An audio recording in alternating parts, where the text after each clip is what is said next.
The time is now 5:51 on this Friday morning, and here's what you need to know before you go. Layoffs are coming to an agency dictating to educating people about Minnesota's history, impacting 36 employees. Minnesota Historical Society leaders say that comes out to about 7% of their workforce.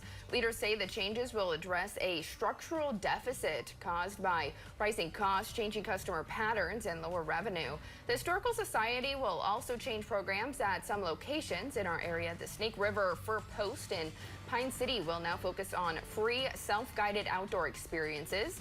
Minnesota Historical Society leaders said no programs or staff will be impacted at Split Rock Lighthouse. The nonprofit has been operating since 1849.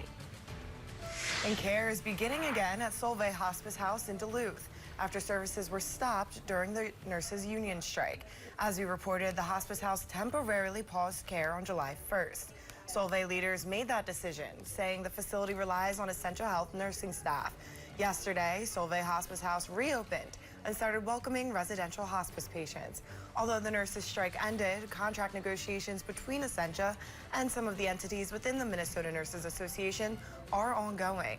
There was a bargaining session yesterday, and other dates are also set for mid-August. A longtime judge based in Duluth is retiring, and now the state is looking for people to replace him. Judge Eric Heilden serves the 6th Judicial District in St. Louis County. He was first appointed to the bench by Governor Palmty in 2007, but was elected to the seat several times after that. No word exactly when he'll step down, though. His term expires January of 2027. The state is taking applications and will appoint someone to fill his seat through the rest of Heilden's term. A community tribute to Olympic gymnast Suni Lee has been stolen in St. Paul, Minnesota, just 2 years after it was unveiled. Police say the brass statue honoring Lee was taken from its pedestal near Lake Phalen, along with the stone bearing her name. It's unclear exactly when it was stolen, but investigators believe it happened between Wednesday and Thursday. The statue was unveiled on Sunisa Day in 2023, making Lee the first female athlete to be honored with a statue in St. Paul Park.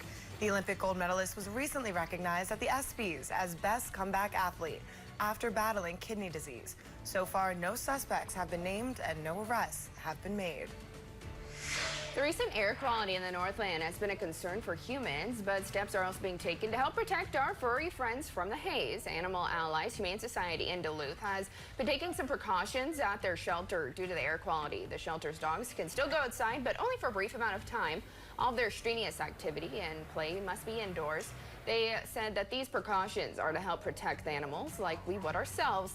Experts say when it comes to your pet, to watch out for coughing or gagging, eye irritation, fast breathing, stumbling, and reduced appetite or thirst.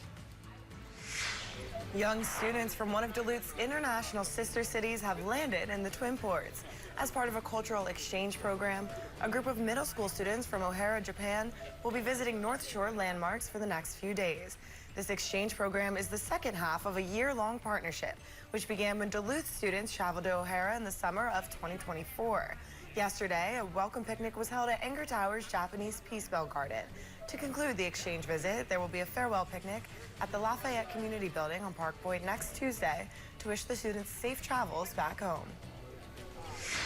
Now, Family Farm is opening for the fall season today. Whoops-a-Daisy Farm is opening for its 5th season. They have donkeys, goats, and chickens to visit and feed, along with other activities like lawn games and a wagon ride. It's a whimsical family farm with hidden treasures around every corner. In our next half hour of the morning show, Northern News Now's Hannah Morgan will join us with the owner of the farm and learn what's ahead for the season.